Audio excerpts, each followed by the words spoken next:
Assalamualaikum warahmatullahi wabarakatuh. Perkenalkan, saya Haikal Ilgar Ibrahim dari Prodi Ilmu Komunikasi. Di sini saya akan mempresentasikan pemahaman saya tentang nilai-nilai Pancasila dalam konteks sosial dan politik. Nah, di sini ada latar belakang. Di sini ada sila pertama, ketuhanan yang Maha Esa. Di sini saya mengambil peristiwa toleransi antar umat beragama, contohnya Paus Fransiskus yang berkunjung ke Masjid Istiqlal.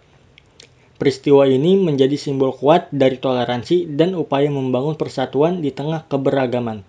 Tujuan dari analisis kasus ini adalah untuk mengetahui seberapa besar tingkat toleransi yang ada di masyarakat dan mencari tahu apa saja yang menghambat atau mendukung terciptanya toleransi. Temuan utama dari studi kasus tersebut adalah kunjungan ini melambangkan komitmen Paus terhadap pentingnya toleransi dalam masyarakat multikultural. Lanjut sila kedua, kemanusiaan yang adil dan beradab. Di sini saya mengambil peristiwa perlindungan hak asasi manusia.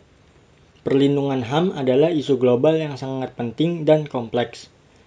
Tujuan dari analisis ini memahami situasi perlindungan HAM di negara Indonesia untuk mengetahui kondisi sebenarnya, termasuk pelanggaran yang terjadi, kelompok yang rentan, dan faktor-faktor yang mempengaruhi situasi tersebut.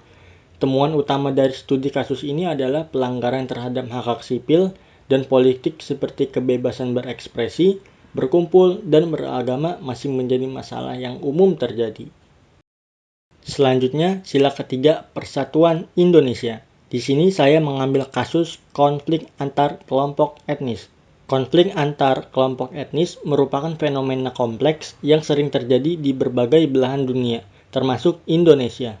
Tujuan dari analisis ini untuk mengidentifikasi faktor-faktor yang menjadi pemicu dan memperparah konflik, baik itu faktor sejarah, sosial, ekonomi, politik, atau budaya. Temuan utama dari studi kasus ini adalah konflik etnis umumnya memiliki akar masalah yang kompleks dan saling terkait seperti sejarah, ekonomi, politik, sosial budaya, dan agama. Lanjut, di sini ada sila keempat, kerakyatan yang dipimpin oleh hikmat kebijaksanaan dalam permusyawaratan perwakilan. Di sini saya mengambil peristiwa pemilu. Pemilu di Indonesia biasanya diwarnai dengan partisipasi yang tinggi dari masyarakat. Tujuan dari analisis ini adalah memungkinkan kita untuk memahami bagaimana proses demokrasi berlangsung secara konkret. Beberapa temuan utama yang sering muncul dalam analisis pemilu meliputi tingkat partisipasi, strategi kampanye, dan pengaruh media sosial. Yang terakhir, di sini ada sila kelima, keadilan sosial bagi seluruh rakyat Indonesia. Di sini saya mengambil kasus perbedaan perlakuan dalam pelayanan publik antara warga kaya dan miskin. Perbedaan perlakuan dalam pelayanan publik antara warga kaya dan miskin merupakan isu kompleks yang kerap muncul di berbagai negara, termasuk Indonesia.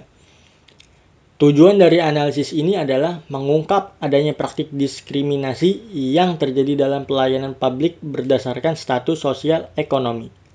Temuan utama dari studi kasus ini adalah akses yang tidak merata seperti informasi serta fasilitas, dan kualitas pelayanan yang berbeda. Dan di sini ada kesimpulannya. Sekian yang dapat saya sampaikan, kurang lebihnya mohon maaf. Terima kasih. Wassalamualaikum warahmatullahi wabarakatuh.